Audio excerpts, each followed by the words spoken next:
Je ne sais pas si j'aurais tenu le coup sans sophrologie. Voici le témoignage reçu hier chez une sophrologue après un accompagnement sophro pendant une chimiothérapie. Un autre témoignage. La sophrologie m'a permis de rester positive et de garder espoir. Sentir la vie si présente en moi m'a donné la force d'avancer. Bonjour, je suis Clémence, sophrologue depuis 20 ans et fondatrice de Bien Relax. Et je vous propose aujourd'hui un entretien avec le docteur Marie-André Auquier, sophrologue depuis 30 ans, médecin depuis 35 ans et formatrice Bien Relax sur le thème de l'accompagnement en sophro pour la cancérologie. Bienvenue, bonjour Marie-André, ou plutôt docteur Marie-André. La première question que je vais te poser, c'est comment as-tu découvert la sophrologie? Alors moi, j'ai eu la chance de découvrir la sophrologie à ma première grossesse. C'était vraiment une envie que j'avais. Et donc, dès que j'ai su que j'étais enceinte, j'ai cherché tout de suite un sophrologue pour m'accompagner dans cette première partie de vie qui était la naissance d'un enfant et c'était tout naturel. Je dis toujours que la sophrologie m'a sauvé la vie. La sophrologie m'a permis d'accepter la nouvelle et de me recentrer sur moi. La pensée que j'allais mourir, avec un cerveau et des pensées qui fusaient de toutes parts, a vite switché vers l'espoir et la confiance en la guérison grâce au traitement. Autre témoignage. La sophrologie ne m'a pas guéri du cancer du sein, mais elle m'a permis de vivre cette épreuve en étant à l'écoute de mes ressentis, de mes émotions et de mes doutes.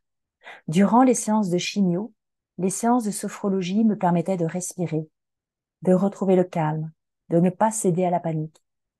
Ces petites paroles glissées au creux de l'oreille m'offraient une relaxation profonde, me guidaient vers mon lieu ressource et me permettaient de lâcher prise.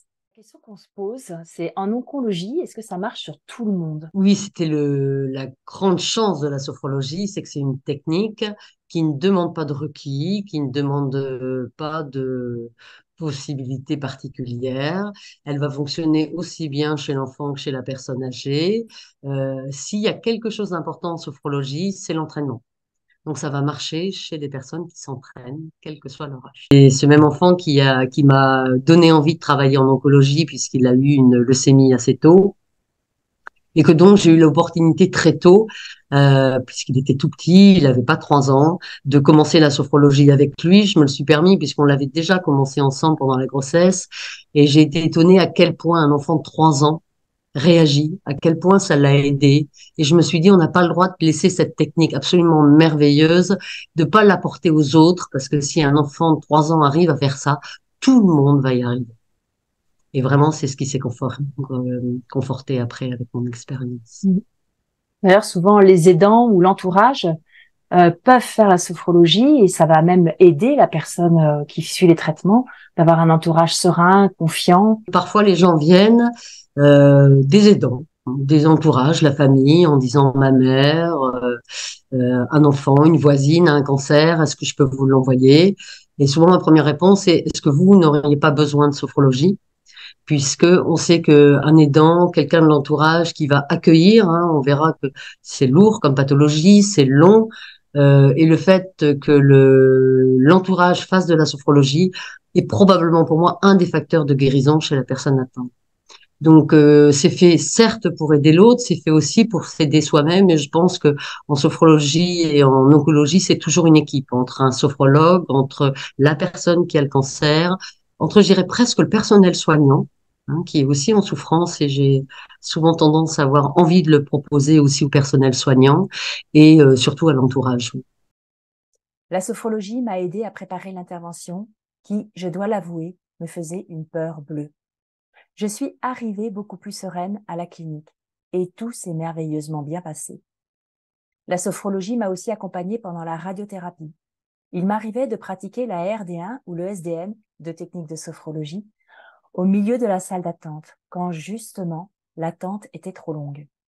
J'ai beaucoup utilisé la sophrologie pour m'apporter du calme ou au contraire pour retrouver de l'énergie. Grâce à une pratique quotidienne de la sophrologie dynamique, j'ai même retrouvé l'amplitude de mon bras droit. La sophrologie, elle est efficace assez rapidement.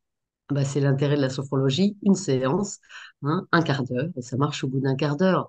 Je suis pas en train de vous dire qu'en un quart d'heure, on connaît tout de la sophrologie, mais on a cette première chose qui est de, OK, c'est compliqué en ce moment, et je peux respirer, je peux accueillir dans mon corps quelque chose de doux et ça va me permettre d'avancer. Donc, à chaque séance, on gagne un bénéfice. Plus on fait de séances et plus on va gagner en efficacité. Parfois, même si c'est qu'une séance, on perd pas son temps à faire une première sophrologie de base à quelqu'un. Des fois, on met une graine et puis elle va germer 20 ans après. J'ai des patients qui viennent me voir en me disant, vous vous souvenez, parce que maintenant je suis un peu plus âgée, il y a 20 ans, vous m'avez fait un truc. Et puis en fait, c'est maintenant que je me rends compte à quel point c'est important. J'ai envie de vous partager ce témoignage qui raconte au quotidien comment une patiente a utilisé la sophrologie dans tout son parcours de cancérologie. Pratiquer la sophrologie quotidiennement dès les premiers examens a facilité l'annonce, l'intervention chirurgicale, une meilleure cicatrisation, aucune interruption dans mes séances de chimio et de radiothérapie avec des constantes en faible chute d'une semaine sur l'autre. J'ai pu continuer à travailler en gardant un niveau d'énergie suffisant. L'écoute de mon corps et de ses besoins a été un réel plus dans mon parcours médical et à la suite de la fin des traitements. Ma séance préférée est une séance où je me connecte à l'énergie divine qui amène pour moi beaucoup de dynamisme dans mon corps. Cela me permettait aussi de me sentir plus alignée. J'y associais à la fin un lieu agréable de sérénité. Et pendant la chimio, j'aimais me connecter au traitement pour en faire un allié. En état de conscience modifié, je visualisais les cellules cancéreuses détruites et les produits qui s'éliminaient avec les cellules. La sophrologie, à quel moment démarrer l'entraînement de sophrologie? Pendant le traitement, après le traitement? Voilà. Et pour quel bénéfice, en fin de compte? J'ai presque envie de dire aujourd'hui. C'est-à-dire, n'attendez pas d'avoir un cancer, n'attendez pas d'avoir une pathologie pour commencer la sophrologie. Mais puisque le propos aujourd'hui est le cancer, on va l'utiliser à tous les stades. Le stade le plus important qu'on peut l'avoir, c'est l'annonce. L'annonce, c'est vraiment, pour beaucoup de personnes, vraiment le tsunami, le coup de tonnerre dans un ciel qui était serein. C'est une incompréhension, c'est du déni, c'est de l'injustice, c'est de la colère. Et beaucoup de choses vont se jouer dès le départ. Et accueillir cette pathologie-là, c'est vraiment important. Donc, je pense que les séances de sophro, c'est vraiment important, même si le traitement n'a pas commencé.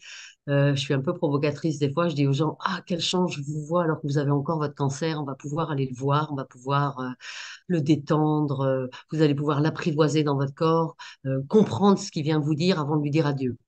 Hein, donc, en Oui, fait, c'est assez euh, provocateur. et les gens me disent, mais vous êtes sûr? Et des fois, je dis, mais il est où votre cancer? Vous avez envie de le toucher? Touchez votre cancer. Qu'est-ce que, voilà, est-ce qu'il est doux? Est-ce qu'il a une couleur? Est-ce qu'il a un petit nom? Est-ce que... Et j'ai eu des retours, mais absolument extraordinaires, de patients qui ont en fait donné un nom, ont mis une métaphore, une couleur, et ça va suivre en fait après tout le traitement. Mais c'est pas du tout un souci de ne pas avoir fait de sophrologie du tout pendant tout l'accompagnement du cancer et d'avoir envie presque de commencer la sophrologie quand c'est fini, au lieu de se dire quel dommage, ah, si j'avais eu cette interview avant, peut-être j'aurais commencé avant. Non, chaque moment est bon parce que la vie après le cancer, c'est quelque chose de tellement grand, tellement important que c'est une source de projet et que ça peut vraiment être le moment de commencer la sophrologie pour vivre la vie après cancer. Allez, un dernier témoignage. Je dirais que la sophrologie a été une amie, un soutien pendant toutes les différentes phases de la maladie. Je sais que cela peut paraître curieux, mais je me sentais moins seule, car dans ces moments-là, même si l'on est bien entouré, on peut se sentir très seul. Je savais que je pouvais à tout moment retrouver le réconfort, la force dont j'avais besoin en écoutant l'enregistrement des séances de sophrologie adaptées à mon besoin. J'ai par la suite beaucoup utilisé la SAP, une autre technique de sophrologie, pour garder le moral et pour retourner sereinement dans ma vie professionnelle. Je vais te poser une question qui va être récurrente pour toutes nos fins d'interview. C'est quelle est la séance sophro préférée de tes patients? Alors justement, vu ce que je viens de dire, la séance préférée, souvent, c'est celle qu'on appelle la sophro-acceptation progressive, terme un peu compliqué qui veut dire qu'on va se projeter dans le futur. Alors, on n'a pas parlé de la chimio, de la radio, de la chirurgie, toutes ces étapes extrêmement importantes. Beaucoup de gens au début vont appréhender et on va leur dire, OK, la chimio est finie, Ah, qu'est-ce que vous ressentez? Ok, la reconstruction mammaire est faite. Qu'est-ce qui se passe? Ok, dernière page du cancer est tournée. Qu'est-ce qui se passe? C'est-à-dire qu'on va aller les projeter dans leur meilleur de leur possible dans l'avenir. Et ça, c'est un rayonnement parce que, sans faire de jeu de mots avec la radiothérapie, ou des fois quand je fais des séances de radiothérapie, les gens me disent, mais en fait, après une séance, je rayonne. Hein, tellement ce rayon de la radiothérapie, c'est comme un rayon de soleil en moi, mais ça va vraiment ouvrir des nouveaux possibles, et ça, c'est important, c'est-à-dire de ne pas rester sur le cancer. On n'a pas des gens qui ont un cancer, on a Mm. des gens qui ont, dans leur chemin, dans leur parcours, une épreuve, qui est cette épreuve du cancer, et qui probablement va être la chance plus tard d'aller vers leur meilleur de leur possible. Je vous livre le témoignage d'une sophrologue accompagnant dans un service d'oncologie. Sophrologue, je propose des ateliers de sophrologie en oncologie depuis 5 ans. Surtout des femmes, même si les hommes osent parfois pousser la porte de l'atelier. J'observe que les personnes ont un réel besoin de penser à autre chose, de s'évader, d'oublier même si c'est juste quelques minutes la douleur et ce corps qui les a trahis. La semaine dernière, une femme est venue. Elle avait la tête remplie de pensées qui lui pesaient. Elle était fatiguée, en avait marre de ruminer, d'être submergée par toutes ses pensées. Rien que le fait de se concentrer sur sa respiration, sur ses 5 sens, dans un endroit apaisant pour elle, lui ont suffi à lâcher ses idées négatives. Elle a eu des pensées, de bonnes pensées, qui lui ont fait du bien. Elle a réalisé qu'elle pouvait penser à d'autres choses. Cette prise de conscience, ce petit pas de côté, a été pour elle un grand soulagement. Voilà ce à quoi sert la sophrologie parfois, à s'évader dans un nouveau possible. Et as-tu une confidence sophro étonnante à nous partager? Et la confidence la plus fréquente, c'est dans ce long chemin. C'est un long chemin. Il est initiatique parce qu'il m'a fait traverser plein d'épreuves. Je ne savais pas que je pouvais passer tout ça. Je ne savais pas que je pouvais faire de la chimio, de la radio, etc. Et ben dans ce chemin-là, le cancer pour moi, ça a été une merveilleuse opportunité de rencontrer la sophrologie qui m'a aidé à transformer ma vie. Pour clore cet entretien, je voudrais remercier le docteur Auquier pour son intervention et tous les sophrologues qui m'ont transmis des témoignages. Et je rappelle que la sophrologie, pas besoin d'y croire. Il suffit de pratiquer les séances pour en avoir les bénéfices. À bientôt.